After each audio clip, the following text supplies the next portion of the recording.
Hola, buenos días, mi nombre es Jack Lacan. Hoy vamos a leer el seminario número 1, clase número 4. El yo y el otro yo. Antes de iniciar, recuerda dejar tu comentario y si quieres algún vídeo nuevo. Bueno, comencemos con la clase. Seminario 1, clase 4, el yo y el otro yo, 3 de febrero de 1954. La resistencia y transferencia. El sentimiento de la presencia. Verwerfung no igual a Verdrangung. Mediación y revelación. Las inflexiones de la palabra. Llegamos la última vez al punto en que nos preguntábamos cuál es la naturaleza de la resistencia. Percibieron claramente que, en nuestro modo de abordar este fenómeno de la resistencia hay ambigüedad, y no solo complejidad. Múltiples formulaciones de Freud parecen mostrar que la resistencia emana de lo que ha de ser revelado, es decir, de lo reprimido, de lo Berdrand, o incluso de lo Unterdrückt, suprimido. Los primeros traductores tradujeron Unterdrückt por sofocado, que es muy impreciso. ¿Acaso Berdrand y Unterdrückt significan lo mismo? No entraremos en estos detalles. Lo haremos solo cuando hayamos empezado a ver cómo se establece en la experiencia la distinción entre estos fenómenos.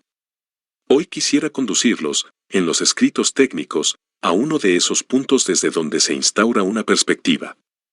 Lo que está en juego, más que manejar un vocabulario, es tratar de comprender y, con este fin, es preciso ubicarse en un sitio desde el cual las cosas se ordenen. Anuncié en la presentación de enfermos del viernes la lectura de un texto significativo, intentaré pues cumplir con mi promesa. Hay, en el centro mismo de la recopilación de los escritos llamados técnicos, un texto que se llama la dinámica de la transferencia. Como sucede con todos los textos reunidos en esta obra, no podemos decir que la traducción nos satisfaga enteramente. Hay inexactitudes singulares, que bordean los límites de la impropiedad. Algunas son sorprendentes. Todas se orientan en el mismo sentido, limar las aristas del texto. Recomiendo encarecidamente a quienes saben alemán que se remitan al texto original. Les señalo la existencia de un corte en la traducción francesa, un punto en la penúltima línea que aparece entonces allí sin que se sepa por qué. Para terminar recordemos que nadie puede ser muerto in absentia o in effigie. La traducción correcta del texto alemán sería, pues hay que recordar que nadie puede ser muerto in absentia o in effigie. Esta frase está articulada con la anterior. Aislada carece de sentido, mientras que en el texto de Freud está perfectamente articulada. Voy a leer el párrafo del artículo que anuncié.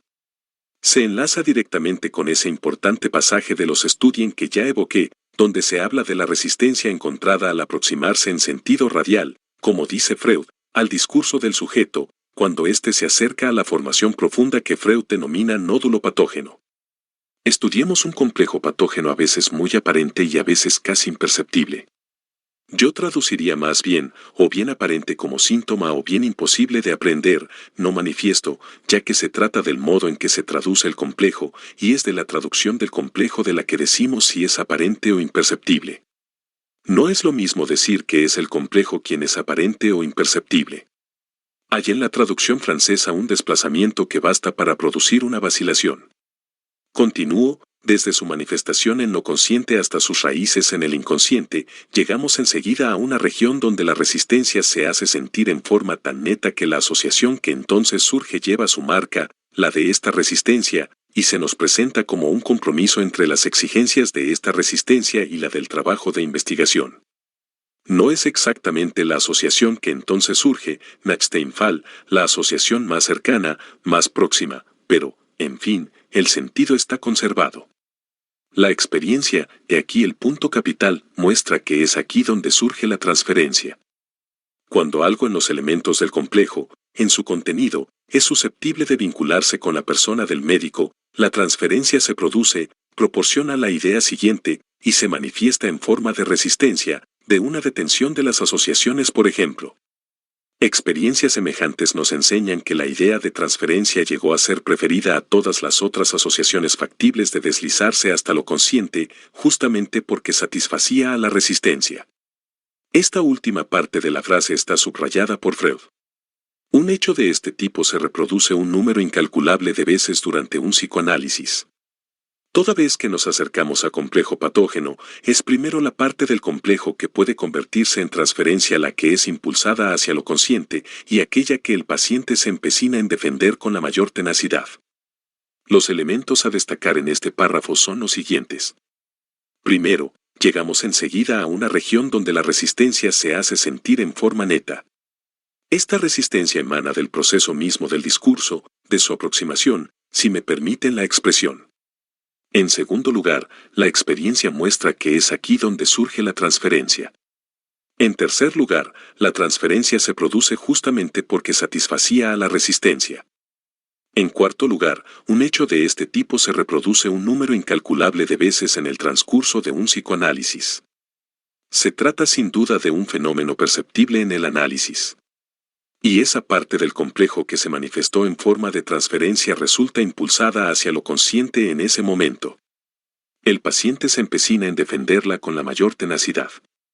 Aparece aquí una nota que destaca el fenómeno en juego, fenómeno, en efecto, observable a veces con extraordinaria pureza. Esta nota coincide con una observación que emana de otro texto de Freud.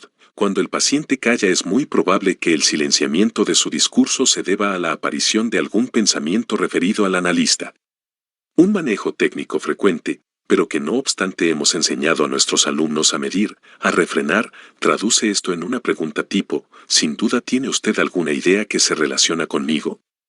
A veces, esta solicitación cristaliza los discursos del paciente en algunos comentarios concernientes al aspecto, al rostro o al mobiliario del analista, o bien al modo en que el analista lo recibió ese día, etc.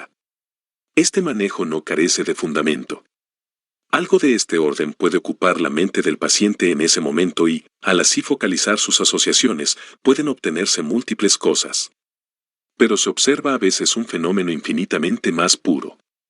En ciertos casos, en el momento en que parece dispuesto a formular algo más auténtico, más candente que lo que ha conseguido hasta entonces alcanzar, el sujeto se interrumpe y emite un enunciado que puede ser súbitamente me doy cuenta de su presencia. Esto es algo que me ocurrió más de una vez, y que los analistas fácilmente pueden corroborar. Este fenómeno se establece en conexión con la manifestación concreta de la resistencia que interviene en la trama misma de nuestra experiencia en función de la transferencia. Si adquiere un valor selectivo, es porque el sujeto mismo lo siente entonces como un viraje brusco, un giro súbito que le hace pasar de una vertiente a otra del discurso, de un acento a otro de la función de la palabra. Quise colocarlos de entrada ante este fenómeno bien delimitado, que esclarece nuestro comentario de hoy. Es este el punto que nos permitirá reanudar nuestros interrogantes. Antes de seguir este camino, quiero detenerme un momento en el texto de Freud para mostrar, claramente, hasta qué punto les hablo de lo mismo que él. Es necesario que se desprendan, por un instante, de la idea que la resistencia es coherente con esa construcción según la cual el inconsciente está, en un sujeto determinado, en un momento determinado, contenido y, como suele decirse, reprimido. Cualquiera sea la extensión que podamos dar ulteriormente al término resistencia, en su conexión con el conjunto de las defensas, la resistencia es un fenómeno que Freud localiza en la experiencia analítica. Por ello es importante la breve nota agregada al pasaje que les he leído. Freud pone allí los puntos sobre las íes. No habría, sin embargo, que concluir una importancia patogénica, es esto lo que les estoy diciendo, no se trata de la idea que nos hacemos a posteriori de lo que ha motivado, en el sentido profundo del término, las etapas del desarrollo del sujeto, una importancia patogénica del elemento elegido para la resistencia de transferencia. Cuando durante una batalla, los combatientes se disputan encarnizadamente la posesión de una capilla o de una granja, no puede deducirse de ello que la iglesia sea un santuario nacional ni que la granja esconda los tesoros del ejército. Tales lugares pueden tener un valor tan solo táctico y servir para esa sola batalla. El movimiento a través del cual el sujeto se confiesa, aparece un fenómeno que es resistencia. Cuando esta resistencia se vuelve demasiado fuerte, surge la transferencia. El texto de Freud es un hecho, no dice fenómeno de transferencia. Si Freud hubiese querido decir aparece un fenómeno de transferencia lo hubiese dicho. El final del artículo prueba que esta diferencia es significativa. La última frase, la que comienza, reconozcamos que nada es más difícil en análisis que, Se tradujo en francés vencer las resistencias, mientras que el texto alemán dice Die Beseitigung der Übertragungsphänomene, es decir, el forzamiento de los fenómenos de la transferencia. Utilizo este pasaje para mostrarles que Übertragungsphänomene pertenece al vocabulario de Freud. ¿Por qué entonces se lo tradujo por resistencia? Esto es signo de gran comprensión, no de gran cultura. Lo que Freud escribió es que precisamente surge allí, no el fenómeno mismo de la transferencia, sino un fenómeno que mantiene con ella una relación esencial. Por lo demás, a lo largo de todo este artículo, se trata de la dinámica de la transferencia. No examino en su conjunto todas las cuestiones allí planteadas, pues ellas conciernen a la especificidad de la transferencia en análisis, en tanto que la transferencia no está allí como en otros sitios, sino que desempeña en él una función muy particular. Les aconsejo leer este artículo. Lo traigo aquí tan solo como apoyo de nuestro estudio de la resistencia. No obstante, ya lo verán, es el punto pivote de lo que está en juego en la dinámica de la transferencia. ¿Qué puede esto enseñarnos acerca de la naturaleza de la resistencia? Puede permitirnos responder a la pregunta ¿quién habla? Y saber así qué significa la reconquista, el nuevo hallazgo del inconsciente. Planteamos el problema de lo que significan memoria, rememoración, técnica de rememoración, de lo que significa la asociación libre en tanto que nos permite acceder a una formulación de la historia del sujeto. ¿Pero en qué se convierte el sujeto? ¿En el curso de este desarrollo acaso se trata siempre del mismo sujeto? Henos aquí ante un fenómeno en el que captamos un nudo en este desarrollo, una conexión, una presión originaria o, más bien, y hablando estrictamente, una resistencia. Vemos producirse, en cierto punto de esta resistencia, lo que Freud llama la transferencia, es decir, la actualización de la persona del analista. Señalé antes, extrayéndolo de mi experiencia, que el sujeto la experimenta, en el punto más sensible, me parece, más significativo del fenómeno, como la brusca percepción de algo que no es tan fácil de definir, la presencia. ¿Es este un sentimiento que no experimentamos constantemente? Sin duda, estamos influenciados por todo tipo de presencias, y nuestro mundo solo obtiene su consistencia, su densidad, su estabilidad vivida, en la medida en que, de algún modo, las tenemos en cuenta, pero no nos percatamos de ellas en tanto tales. Se dan cuenta claramente que se trata de un sentimiento que tendemos incesantemente a borrar de la vida. No sería fácil vivir si, en todo momento, tuviésemos el sentimiento de la presencia, con todo el misterio que ella entraña. Es un misterio que mantenemos a distancia y al que, por así decirlo, nos hemos acostumbrado. Creo que no podríamos detenernos demasiado en este punto. Intentaremos asirlo por otras puntas, ya que Freud nos enseña que el buen método analítico consiste siempre en encontrar una misma relación, una misma conexión, un mismo esquema, que se presenta a la vez en las formas vividas, en los comportamientos, y también en el interior de la relación analítica. Se trata para nosotros de establecer una perspectiva, una percepción en profundidad, según varios planos. Nociones como el ello y el yo, que ciertas manipulaciones nos han acostumbrado a plantear de manera masiva, quizá no sean simplemente un par contrastante. Es preciso aquí montar un estereoscopio un poco más compleja.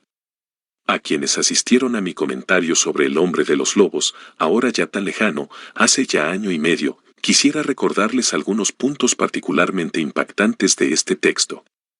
En el momento en que aborda la cuestión del complejo de castración en su paciente, cuestión que ocupa una función sumamente peculiar en la estructuración de este sujeto, Freud formula el siguiente problema. Cuando, para este sujeto, se halla en juego el temor a la castración, aparecen síntomas que se sitúan en el plano que comúnmente llamamos anal, pues son manifestaciones intestinales. Ahora bien, interpretamos todos estos síntomas en el registro de la concepción anal de las relaciones sexuales y consideramos que testimonian cierta etapa de la teoría sexual infantil. ¿Con qué derecho lo hacemos? La misma entrada en juego de la castración, ¿no implica acaso que el sujeto ha alcanzado un nivel genital de la estructura? ¿Cuál es la explicación de Freud?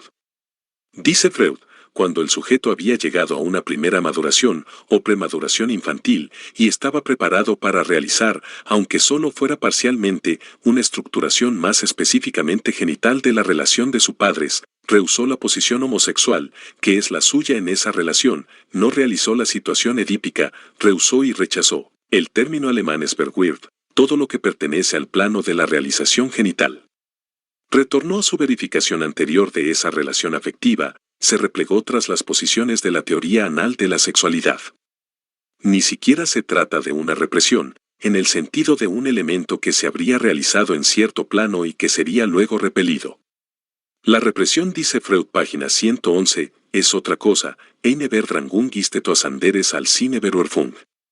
En la traducción francesa, llevada a cabo por personas cuya intimidad con Freud habría debido tal vez inspirarlas mejor, pero sin duda no basta haber sido portadora de la reliquia de una personalidad eminente para estar autorizada a convertirse en su guardiana, se traduce, una represión es algo distinto a un juicio que rechaza y elige. ¿Por qué traducir así Berufung? De acuerdo, es difícil, sin embargo, la lengua francesa. Sr. Hippolyte, ¿rechazo? Sí, rechazo. También a veces negativa. ¿Por qué introducir súbitamente allí un juicio, en un nivel en el que no hay huella alguna de Urteil? Hay Berufung. 3 páginas más adelante, luego de elaborar las consecuencias de esta estructura, Freud concluye diciendo, «Kin Urteil über San». Es la primera vez que Urteil aparece en el texto para cerrar un párrafo. Sin embargo, aquí no hay juicio alguno. No se ha emitido juicio alguno acerca de la existencia del problema de la castración, haber et oiseau, pero las cosas están ahí, als ob sie nicht, como si no existieran. Esta importante articulación nos indica que, en el origen, para que la represión sea posible, es preciso que exista un más allá de la represión, algo último, ya constituido primitivamente, un primer nódulo de lo reprimido, que no solo no se reconoce, sino que, por no formularse, literalmente es como si no existiese, sigo aquí a Freud. Sin embargo, en cierto sentido, se halla en alguna parte puesto que, Freud nos lo dice constantemente, es el centro de atracción que atrae hacia sí todas las represiones ulteriores. Diré que es la esencia misma del descubrimiento freudiano. No es necesario recurrir, a fin de cuentas, a una predisposición innata para explicar cómo se produce una represión de tal o cual tipo, histérica u obsesiva. Freud a veces lo admite como marco general de referencia, pero nunca como principio. Lean Bemerkungen über Neurosen, el segundo artículo de 1896 sobre las neurosis de defensa. Las formas que adquiere la represión son atraídas por este primer nódulo, que Freud atribuye, en esa época, a determinada experiencia a la que llama experiencia originaria del trauma. Retomemos el problema de la significación de la noción de trauma, noción que debió relativizarse. Retengan por el momento que el nódulo primitivo está en un nivel distinto al de los avatares de la represión. Constituye su fondo y su soporte. En la estructura de lo que le ocurre al hombre de los lobos, lo Berufung de la realización de la experiencia genital es un momento muy especial que Freud mismo distingue de todos los demás. Cosa singular, lo que se ha excluido de la historia del sujeto, lo que éste es incapaz de decir, necesitó del forzamiento de Freud para hacerse accesible. Solo entonces, la experiencia repetida del sueño infantil adquirió su sentido y permitió, no la reviviscencia, sino la reconstrucción directa de la historia del sujeto. Interrumpo por un momento el tema del hombre de los lobos para abordar por otra punta el asunto. Tomemos la Traumdeutung, el capítulo 7, consagrado a los procesos oníricos, Traumvorgänge. Freud comienza resumiendo las consecuencias que se desprenden de lo que ha elaborado a lo largo de su libro. La quinta parte del capítulo comienza con esta magnífica frase: resulta sumamente difícil proporcionar a través de la descripción de una sucesión, pues Freud vuelve una vez más a todo lo que ya ha explicado sobre el sueño, la simultaneidad de un proceso complicado, y al mismo tiempo intentar abordar sin prejuicio cada nueva exposición. Esta frase subraya bien las dificultades que yo también encuentro aquí al reconsiderar este problema siempre presente en nuestra experiencia, ya que es preciso, de diversas formas, llegar a recrearlo, cada vez, desde un nuevo ángulo. Freud nos explica que hay que volver a hacerse el ingenuo cada vez. Hay en este capítulo un progreso que nos permite palpar algo verdaderamente singular. Freud enumera todas las objeciones que pueden formularse acerca de la validez del recuerdo del sueño. ¿Qué es el sueño? ¿Es acaso exacta la reconstitución que hace el sujeto? ¿Qué garantías tenemos de que no se mezcle en ella una verbalización ulterior? ¿No es acaso todo sueño algo instantáneo a lo cual la palabra del sujeto confiere una historia? Freud rechaza estas objeciones y muestra que carecen de fundamento. Lo muestra subrayando el hecho singular de que cuando más incierto es el texto que nos brinda el sujeto, más significativo es. Freud, que está escuchando el sueño, esperándolo para revelar su sentido, reconoce justamente lo importante en la duda misma que formula el sujeto ante ciertos fragmentos de su sueño. Debemos estar seguros porque el sujeto duda. Sin embargo, a medida que avanza el capítulo, el procedimiento se reduce a tal punto que, finalmente, el sueño completamente olvidado, aquel sobre el cual el sujeto nada podría decir, sería el sueño más significativo. Es casi exactamente lo que escribe Freud. A menudo se puede volver a encontrar a través del análisis lo que el olvido ha perdido. En toda una serie de casos, al menos, algunos restos permiten volver a encontrar, no el sueño mismo, lo cual es accesorio, sino los pensamientos que están en su base. Algunos restos, es esto justamente lo que les digo, nada más queda del sueño. ¿Qué más le interesa a Freud? Llegamos aquí a los pensamientos que están en su base. El término pensamiento es difícil de manejar para los que han estudiado psicología. Y, como hemos aprendido psicología, estos pensamientos son para nosotros todo lo que incesantemente ronda nuestra cabeza, tal como ocurre en las personas acostumbradas a pensar. Pero quizás sobre los pensamientos que están en su base, la Traum-Deutung toda nos esclarece suficientemente como para darnos cuenta que ellos no son lo que se cree cuando se estudia la fenomenología del pensamiento, el pensamiento con o sin imágenes, etc. No es lo que corrientemente llamamos el pensamiento, pues se trata siempre de un deseo. Dios sabe hasta qué punto en el curso de nuestra investigación hemos aprendido a percibir que este deseo circula así como circula la sortija, apareciendo y desapareciendo, en un juego de manos. A fin de cuentas aún no sabemos si lo hemos de situar del lado del inconsciente o del lado de lo consciente. Por otra parte, ¿deseo de quién, y sobre todo, deseo de qué falta? Freud ilustra, en una breve nota de las lecciones introductorias al psicoanálisis, con un ejemplo, lo que quiere decir. Una paciente, escéptica y a la vez muy interesada en Freud, le cuenta un sueño bastante largo en el curso del cual varias personas le hablan del libro sobre el Witz, elogiándolo. Todo esto no parece aportar nada. Luego cambia de tema, y todo lo que queda del sueño es canal. Quizás en otro libro figure esa palabra, algo vinculado a canal, no sabe, no entiende bien. Solo queda entonces canal, y no se sabe con qué se relaciona, de dónde viene o a dónde va. Justamente, dice Freud, esto es lo más interesante, porque no es más que un pequeño resto rodeado de un halo de incertidumbre. ¿Cuál es el resultado? Al día siguiente, no el mismo día, la paciente cuenta que se le ocurrió una idea que se relaciona con canal.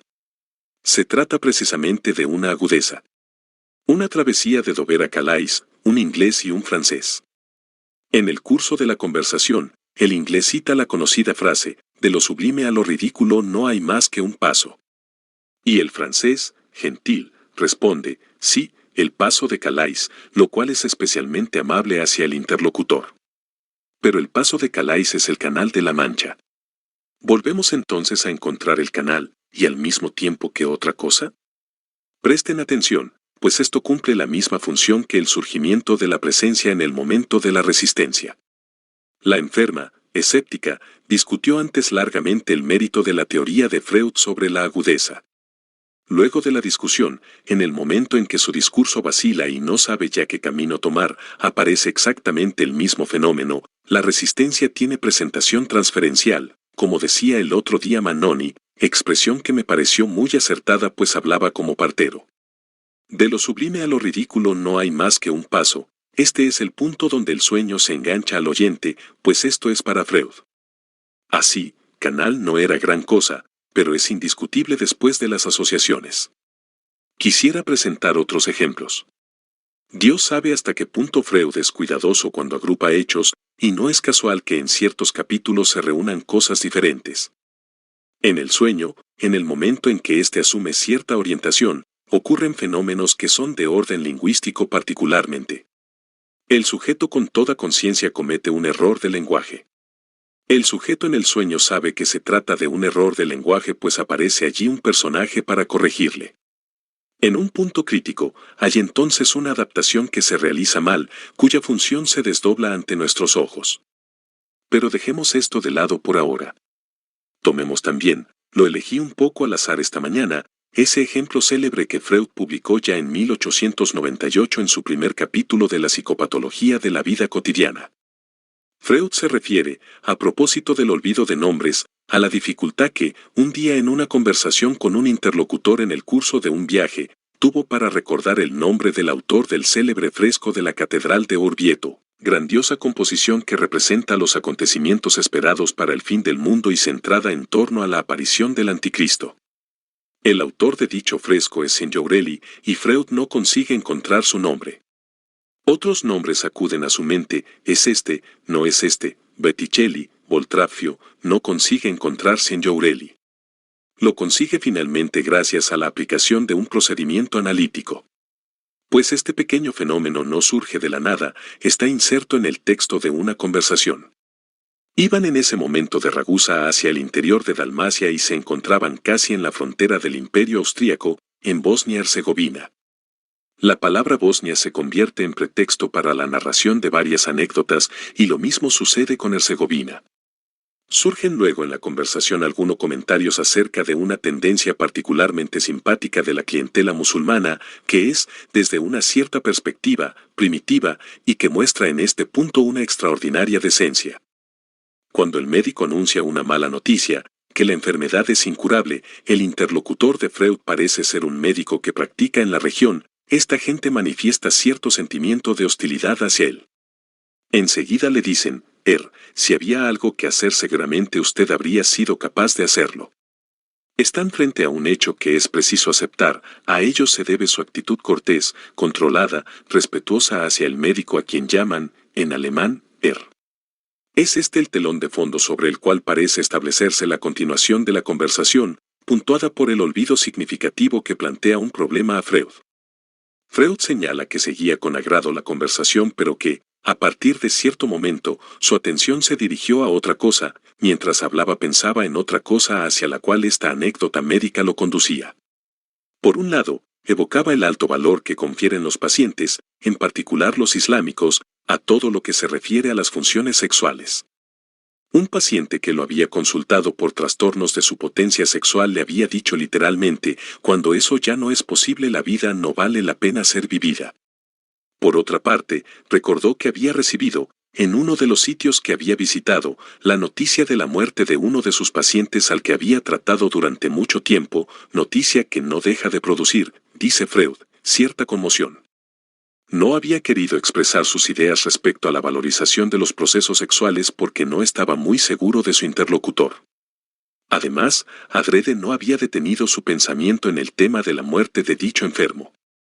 Pero pensando en todo esto había dejado de prestar atención a lo que estaba diciendo. Freud presenta en su texto un pequeño esquema muy bonito, consulten la edición de Imago, donde escribe todos los nombres, Botticelli, Boltraffio, Herzegovina, Signorelli, y debajo de ellos los pensamientos reprimidos, el sonido y la pregunta. Lo que ha quedado es el resultado. La palabra Signor fue atraída por el de estos musulmanes tan corteses, Traffio por el hecho de que allí había recibido el shock de la mala noticia relativa a su paciente.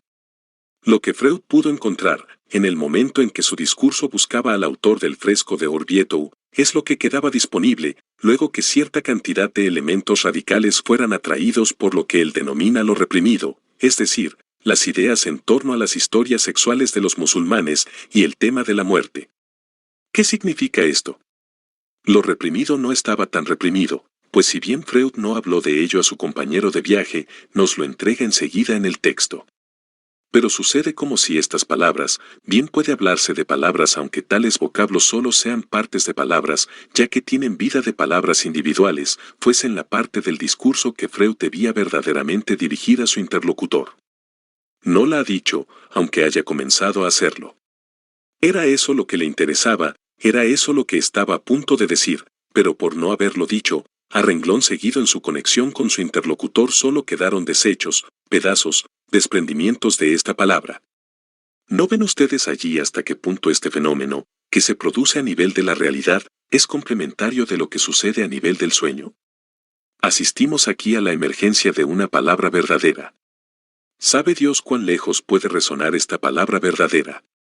¿Qué es lo que está aquí en juego sino lo absoluto de, a muerte que está allí presente con la cual Freud nos dice prefirió, y no simplemente a causa de su interlocutor, no enfrentarse demasiado? Dios sabe también que el problema de la muerte es vivido por el médico como un problema de dominio.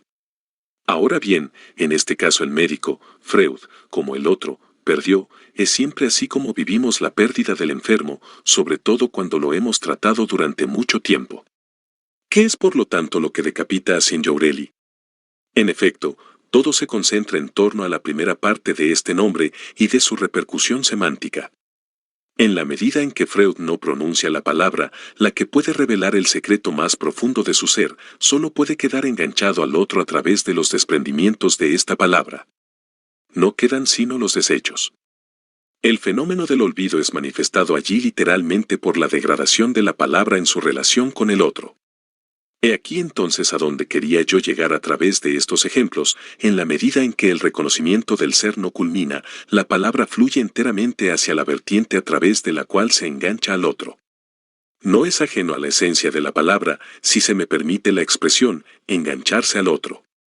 La palabra es sin duda mediación entre el sujeto y el otro, e implica la realización del otro en la mediación misma.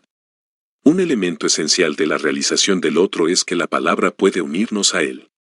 Es esto sobre todo lo que les he enseñado hasta ahora, ya que es esta la dimensión en la que nos desplazamos constantemente. Pero existe otra faceta de la palabra que es revelación. Revelación, y no expresión. El inconsciente solo se expresa mediante una deformación, Enstellung, distorsión, transposición.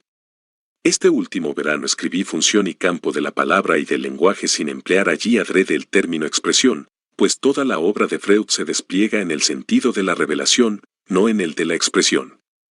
La revelación es el resorte último de lo que buscamos en la experiencia analítica. La resistencia se produce en el momento en que la palabra de revelación no se dice, como escribe curiosamente Sterbe al final de un artículo execrable, pero muy cándido, que centra toda la experiencia analítica en torno al desdoblamiento del ego, una de cuyas mitades debe acudir en nuestra ayuda contra la otra, en el momento en que el sujeto no encuentra ya salida. Se engancha al otro porque lo que es impulsado hacia la palabra no accedió a ella. El advenimiento inconcluso de la palabra, en la medida en que algo puede quizá volverla fundamentalmente imposible, es el punto pivote donde la palabra, en el análisis, fluye por entero hacia su primera vertiente y se reduce a su función de relación con el otro. Si la palabra funciona entonces como mediación es porque no ha culminado como revelación. El problema consiste siempre en saber a qué nivel se produce el enganche del otro.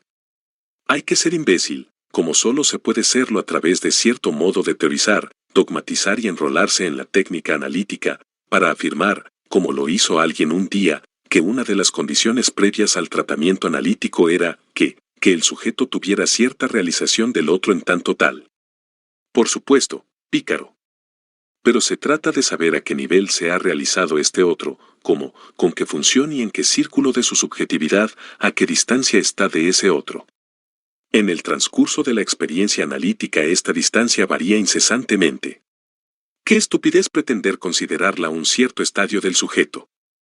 Partiendo de la misma inspiración, Piaget habla de la noción egocéntrica del mundo del niño. Como si sobre este tema los adultos pudieran acaso dar clase a los niños. Quisiera saber qué pesa más en la balanza del señor como aprehensión mejor del otro, la de Piaget, en su posición de profesor y a su edad, o bien la que tiene el niño. Vemos a este niño prodigiosamente abierto hacia todo lo que el adulto le aporta como sentido del mundo. ¿Pensamos alguna vez acaso en lo que significa, en lo que se refiere al sentimiento del otro, esta prodigiosa permeabilidad del niño frente a todo lo que sea mito, leyenda, cuento de hadas, historia, esa facilidad para dejarse invadir por los relatos? ¿Se piensa acaso que esto es compatible con los jueguecitos de cubos mediante los cuales Piaget nos demuestra que el niño accede a un conocimiento copernicano del mundo? Se trata de saber cómo, en determinado momento, asoma hacia el otro ese sentimiento tan misterioso de la presencia. Quizás está integrado a aquello de lo cual Freud nos habla en la dinámica de la transferencia, es decir, a todas las estructuras previas, no solo de la vida amorosa del sujeto, sino de su organización del mundo. Si tuviese que aislar la primera inflexión de la palabra, el momento primero en que toda la realización de la verdad del sujeto se marca en su curva, el nivel primero en el que la captación del otro asume su función, lo haría mediante una fórmula que me dio alguien, aquí presente, a quien controlo. Le pregunté un día, ¿en qué punto está su sujeto respecto a usted esta semana? Me respondió entonces con una expresión que coincide exactamente con lo que intentaba situar en esta inflexión, me tomó como testigo. Poco después aparecerá la seducción. Y más adelante aún, el intento de captar al otro en un juego donde la palabra adquiere incluso, la experiencia analítica nos lo ha demostrado, una función más simbólica, una satisfacción instintiva más profunda. Sin tomar en cuenta el término último, desorganización total de la función de la palabra en los fenómenos de transferencia, situación en la que el sujeto, señala Freud, se libera totalmente y consigue hacer exactamente lo que le da la gana. En resumidas cuentas, no nos conduce esta consideración al punto del que partí en mi trabajo sobre las funciones de la palabra. A saber, a la oposición entre palabra vacía y palabra plena en tanto que realiza la verdad del sujeto, palabra vacía en relación a lo que él tiene que hacer hic et nunc con su analista, situación en la que el sujeto se extravía en las maquinaciones del sistema del lenguaje, en el laberinto de los sistemas de referencia que le ofrece el sistema cultural en el que participa en mayor o menor grado. Una amplia gama de realizaciones de la palabra se despliega entre estos dos extremos. Esta perspectiva nos conduce exactamente al siguiente punto: la resistencia de la que hablamos proyecta sus resultados sobre el sistema del yo, en tanto el sistema del yo no puede ni siquiera concebirse sin el sistema, si así puede decirse, del otro. El yo es referencia al otro. El yo se constituye en relación al otro. Le es correlativo. El nivel en que es vivido el otro sitúa el nivel exacto en el que, literalmente, el yo existe para el sujeto. En efecto, la resistencia se encarna en el sistema del yo y del otro. Allí es donde surge en tal o cual momento del análisis. Pero parte de otro lado, a saber, de la impotencia del sujeto para llegar hasta el final en el ámbito de la realización de su verdad. Según un modo, más o menos definido sin duda para tal o cual sujeto en función de las fijaciones de su carácter y estructura, el acto de la palabra siempre viene a proyectarse a determinado nivel, en determinado estilo de la relación con el otro. A partir de aquí, observen ustedes lo paradójica que es la posición del analista. Es en el momento en que la palabra del sujeto es más plena cuando yo, analista, podría intervenir. ¿Pero sobre qué intervendría? Sobre su discurso. Ahora bien, cuanto más íntimo le es al sujeto su discurso, más me centro yo sobre este discurso, más me siento llevado, yo también, a aferrarme al otro, es decir, a hacer lo que siempre se hace en ese famoso análisis de las resistencias, buscar el más allá del discurso, más allá, piénsenlo bien, que no se encuentra en ningún sitio, más allá que el sujeto debe realizar, pero que justamente no ha realizado y que está entonces constituido por mis propias proyecciones en el nivel en que el sujeto lo realiza en ese momento. La última vez, señalé los peligros de las interpretaciones o imputaciones intencionales que, verificadas o no, susceptibles o no de verificación, no son a decir verdad más verificables que cualquier otro sistema de proyecciones. Allí está la dificultad del análisis. Cuando decimos que interpretamos las resistencias nos topamos con esta dificultad, cómo operar en un nivel de menor densidad de relación de la palabra. Cómo operar en esa interpsicología, del ego y del alter ego, a la que nos reduce la degradación misma del proceso de la palabra. En otros términos, ¿cuáles son las relaciones posibles entre esa intervención de la palabra que es la interpretación y el nivel del ego en tanto que siempre supone correlativamente al analizado y al analista? ¿Qué podemos hacer para aún manejar válidamente la palabra en la experiencia analítica cuando su función se ha orientado en el sentido del otro hasta un punto tal que ha dejado de ser mediación, para ser solo violencia implícita, reducción del otro a una función correlativa del yo del sujeto? ¿Se dan cuenta ustedes de la naturaleza oscilante de este problema? Nos conduce nuevamente a esta pregunta: ¿qué significa ese apoyo tomado en el otro? ¿Por qué el otro se vuelve cada vez realmente menos otro cuanto más asume exclusivamente esta función de apoyo? En el análisis se trata de salir de este círculo vicioso. ¿Pero no estamos acaso aún más profundamente atrapados en él en tanto la historia de la técnica muestra que se ha puesto siempre y cada vez más el énfasis en el aspecto yoico de las resistencias? El mismo problema puede también formularse de otro modo, porque el sujeto cuanto más se afirma como yo, más se aliena. Volvemos así a la pregunta de la sesión anterior, ¿quién es, pues, aquel que busca reconocerse más allá del yo? Bueno, espero que te haya gustado y espero verte la próxima. Recordá dejar tu comentario y pedir más vídeos. Hasta la próxima.